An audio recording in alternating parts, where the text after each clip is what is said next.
Welcome to Being Me. I'm Ruthie Tessler, one of the hosts of the BeingMe podcast, and my co-host, BeMe Youth Ambassador Juan Bendana, and our special guest, Zach Gottlieb from the Talk with Zach podcast. How's it going, guys?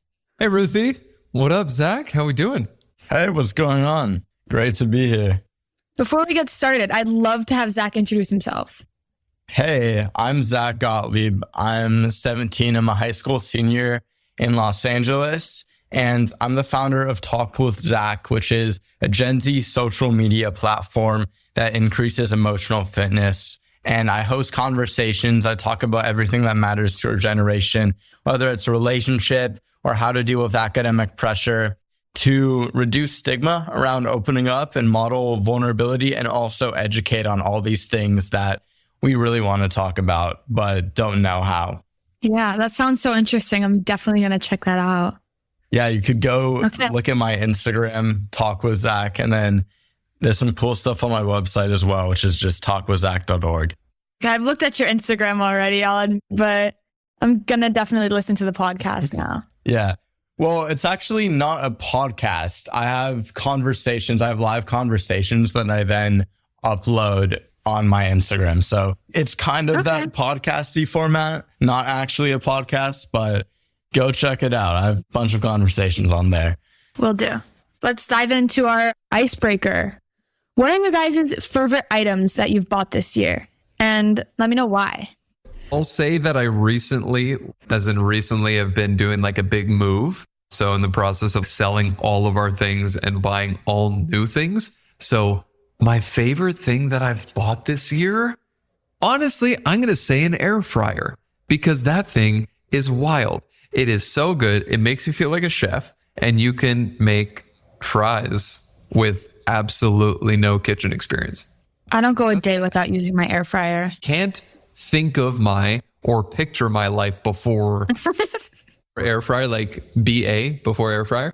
Like, I can't picture what my day-to-day was like not making sweet potato fries. Oh my God, sweet potato fries are a staple for me. That's what I live on now. You know, that's sweet potato, actually, as we're diving into the pod here. Sweet potato is one of the foods that they eat in the blue zones. Have you guys heard of the blue zones? No. So blue zones are 5 areas across the globe that are known for producing the highest percentage of centenarians. So people that live past 100. And it's Okinawa, it is Sardinia in Italy. And one of the foods that they found was like the differentiator was sweet potato. That in Japan, 3% of people's diet was sweet potato. And Okinawa, it was 67%. And these people were living to 103, 104 years old. So moral of the story is sweet potato will make you live longer. But I'm not a medical professional. I guess I got to eat some more sweet potatoes. You got it, man. So Zach, what's your favorite purchase? So I really like to thrift. I'm really into that. And I got this pair of jeans. They just look thrifted. They have some like paint splatter on. They're just really interesting. And the reason I like them is because they're super versatile. I wear them a lot. And also, I just get so many compliments on them. It's just such a mood booster.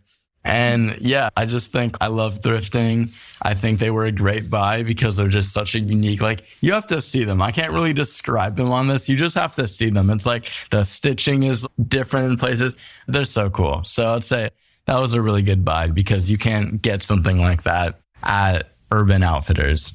Very true. That's so awesome. Cool. Ruthie?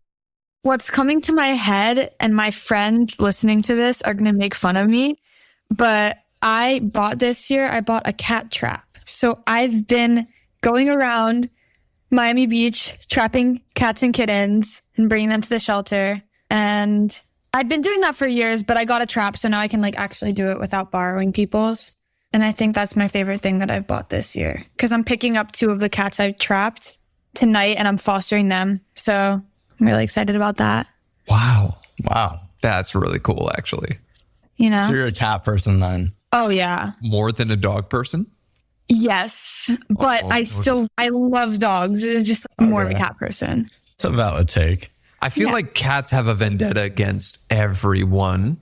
No. And they're kind of playing chess while everyone else is playing checkers. Okay, so school is in session. How are we feeling, Zach? So my school started last week. This is my second week of school. It's definitely interesting because this is my last year. I just want to be done with it. Like, I do not want another, like, junior year, especially because that's the notorious killer year. Like, the end of that was just so stressful. Finishing that felt so amazing. And then it's like, all right, got one more year and college apps. So it's just a lot right now, but I just have to get my work done. Yeah. I mean, I don't know why I thought junior year was it. And then I was just going to be coasting through senior year. Senior year has hit me like a train. I'm like staying alive, but it's crazy. I mean, I think it's harder than junior year was. Or maybe I'm just burnt out, but it's tough. Yeah. At least I think it's you have the that cats. for sure. Oh, yeah. At least I have the cats. The cats. I don't know how I haven't. I've gone 2 full episodes without mentioning cats because it is my whole personality. That is really true. You've really hid that. Yeah. I mean, surprise. But that's like the biggest part of my personality. Ask any of my friends. I'm the most annoying person about it too. Anyway, does anyone have any new music, people, movies, TV shows they would like to recommend me? Kind of out. Hot take. I recommend you don't go see Oppenheimer because I thought it was a 3-hour movie that could have been an hour. And the first hour is amazing. And then the next 2, you're just kind of sitting there. Waiting for it to be over. Yeah. Last 2 hours are like senior year. You are waiting for that thing to be done. Very underwhelming, honestly. And I was looking forward to it. Haven't seen Barbie though, so I can't gotta really watch speak to Barbie. that. Is it Barbie was... I was expecting a very simple movie that was kind of all fluff, and it just was not that at all. It was very existential, and it was also a very fun movie, but I think the combination of having something that calls for deeper reflection in addition to just like, it's Barbie, I think that was a lot of fun. We love a man that understands Barbie. That's amazing. Gotta put it on the list. Oppenheimer, I'm just kind of waiting for it to come out on streaming services because I know I can't sit through that. Yeah. I'm watching Gilmore Girls for the first time, but other than that, I don't really have anything to recommend. Gilmore Girls is pretty good. I didn't love it, to be honest. I thought it was just kind of meh. It's kind of fun at times. Yeah, it's like a good lighthearted thing to just watch and like to not have to think about. Yeah. I don't know. That's true. I like it. Okay. Let's move on to segment 2. We have some questions from teens on the BeMe app. Levi is asking, he says, I'm a senior. I'm over high school. How do I stay motivated? I could go first. I think, first of all, you have to understand this is your last year. So instead of framing it as, I have to get through this one more time, frame it as, I only have one senior year. I only have one more year of high school. And then I'm never going to be able to do high school again. I think if you frame it like that, you'll just be able to cherish it a lot more. So that's my advice. I also think just know that you have like 3 or 4 months and then your college apps are in, and then second semester is markedly easier. So just keeping that in mind, just like, no, it's only a couple months and then you have Thanksgiving break and then like a few weeks and then you have winter break. And then you're basically like, you just got to keep up second semester, but you're fine after that. I love the perspective of when you change the way that you look at things, the things that you look at change. That like Zach suggesting that it's like, it is the way that you look at the year. And I also would say that you're looking for the wrong thing. How do I stay motivated? If you're looking for motivation, motivation is temporary and it expires. It is fleeting. And I find that a lot of people look for motivation and how can I feel inspired and motivated like it's going to strike them like a bolt of lightning. The step before motivation is getting to work. The step before feeling motivation is action. It's much easier to act your way into motivation than to motivate yourself into action. And people wait to feel ready or to feel great or to feel good when you're going to feel overwhelmed. You're going to feel stressed. You're going to feel all of those things, especially being a senior and it being the last year. You've got to start and lead with, this is my last year. I want to make the most out of this year. So let me do the best that I can and let me show up in the best way that I can possible. That's a standard. That's not motivation. So I think it's much more effective to play towards what standard do you want to bring as opposed to how motivated do I want to feel.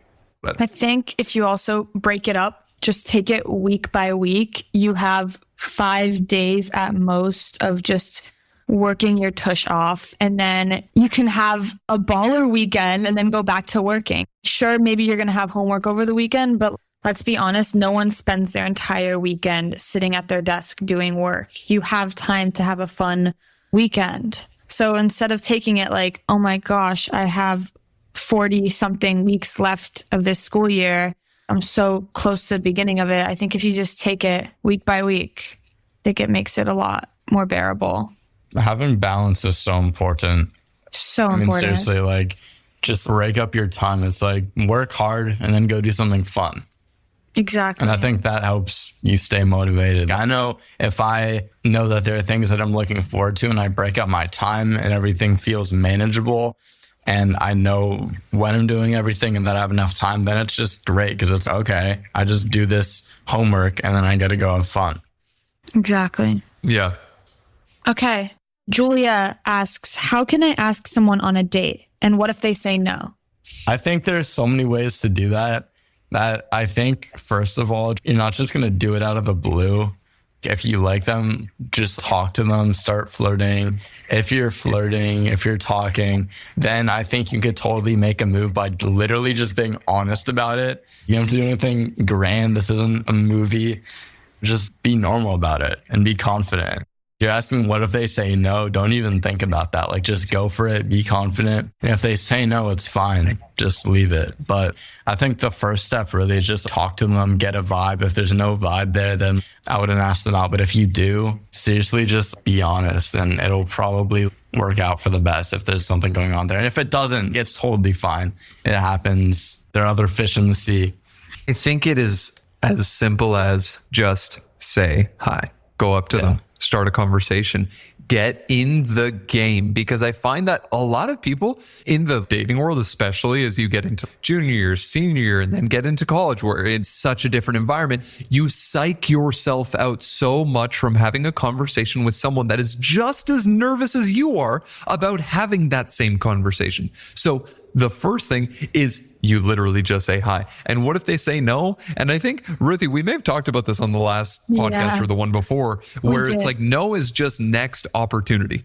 It is one person that is a redirection to the next person that's probably going to be a better fit. But you never want to get to the end of your week, month, year, or your life with the question mark of what if. Exactly. Mm-hmm. What if it worked out? What if they said yes? It's just the heaviest thing that way too many people live with is regret. I should have. And especially in rounding out your high school career or maybe just starting, don't live with any what if moments. Go say hi to them. And if they reject you, that's a part of life. And that's totally okay. I get if it's like your best friend that you've had a crush on for a while and like you don't want to like ruin that. And I'm just thinking movies here.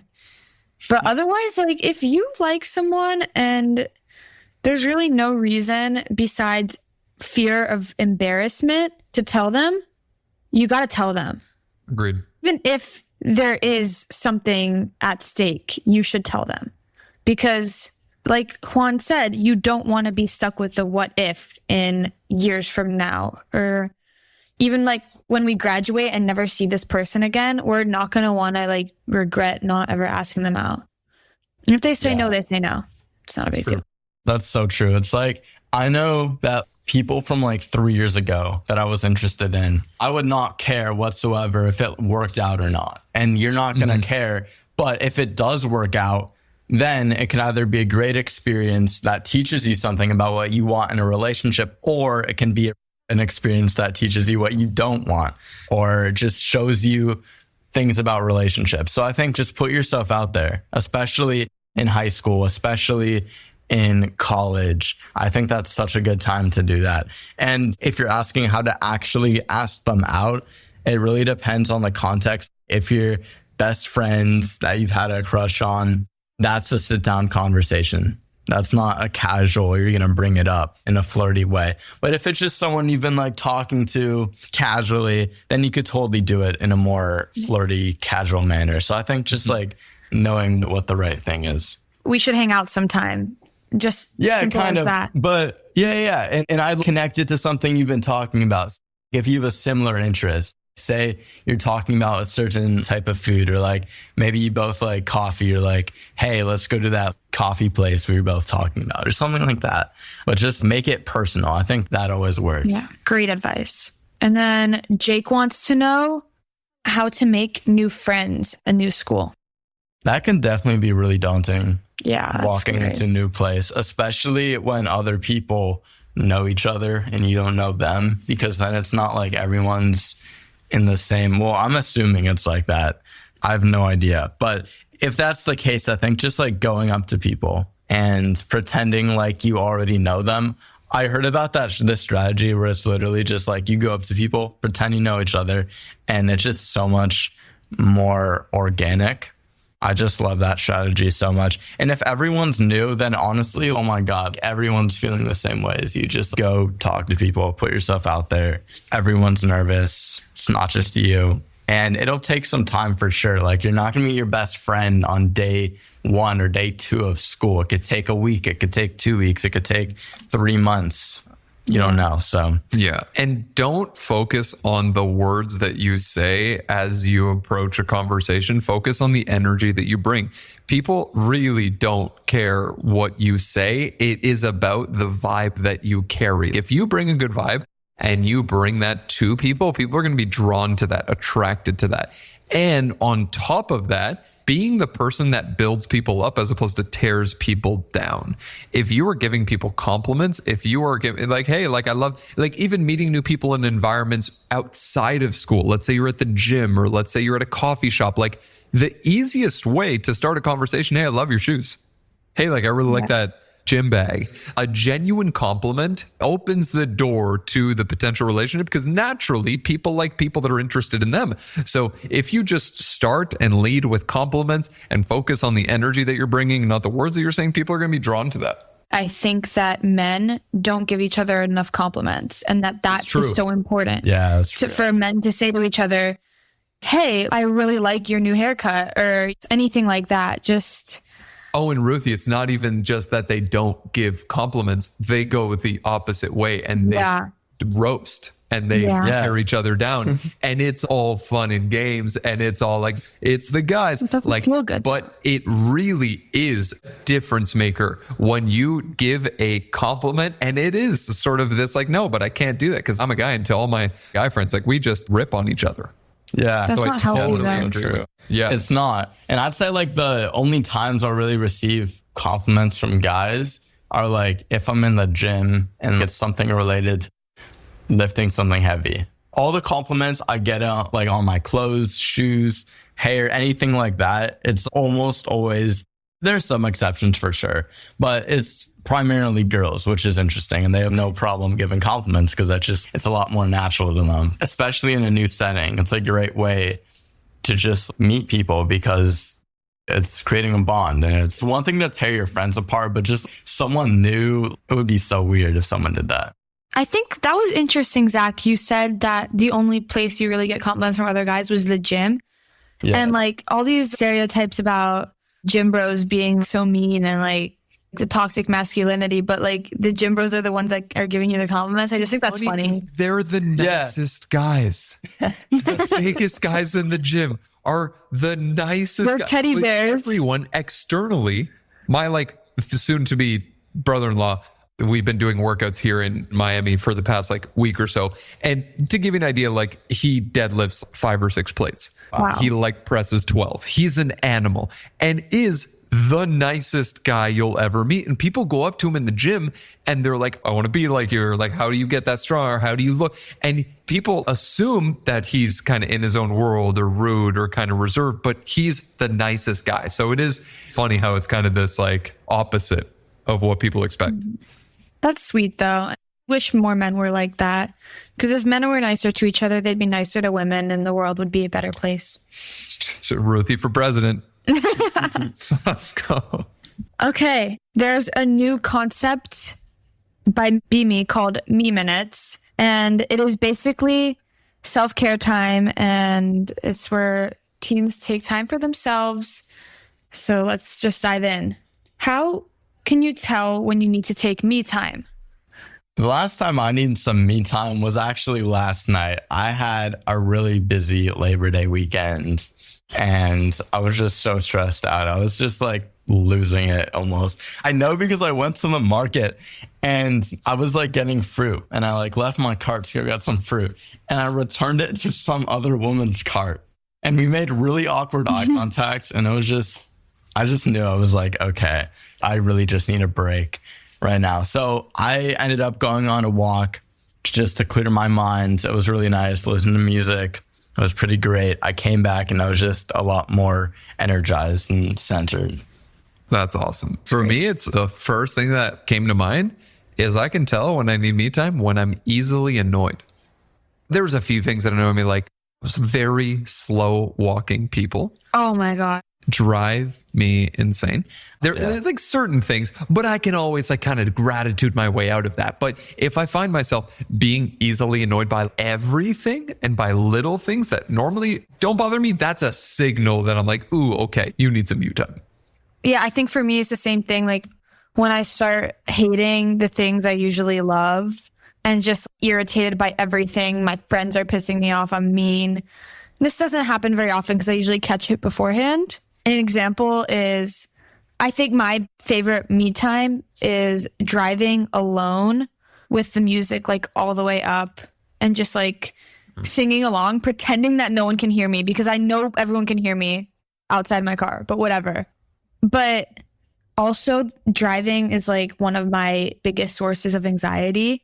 So when the anxiety like overpowers the therapeutic music sessions, that's when I know I need to like actually take a minute. I don't know how to explain that. I don't like, I live in Miami. Miami traffic is like probably almost at LA level. I've been experiencing it. It's crazy. Yeah. And I don't like burning gas. I don't like idling. And when I'm sitting in Miami traffic after school rush hour, I freak out. But then when I get into the zone of traffic that's not as bad, I'm having a great time. Wow. So your me time, one of your favorite self-care things, is also something that is anxiety inducing. Yeah, but I think it's more fun than it is anxious. Living on the edge, Ruthie. Yes. Living on the edge. That's me. Okay. Why are MeMinutes so important?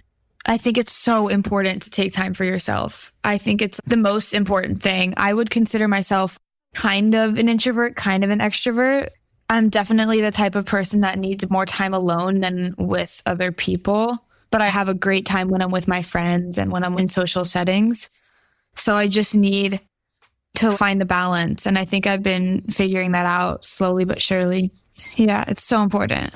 I think showing up for yourself is a prerequisite for showing up for others.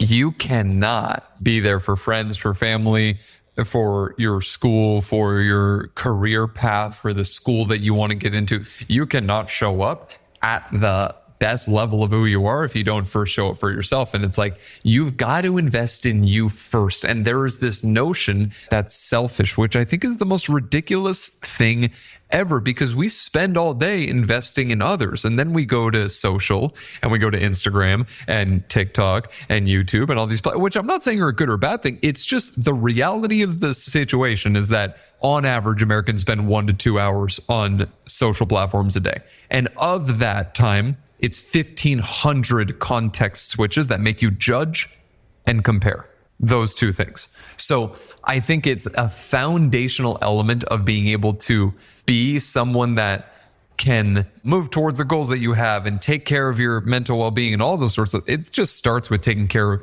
you.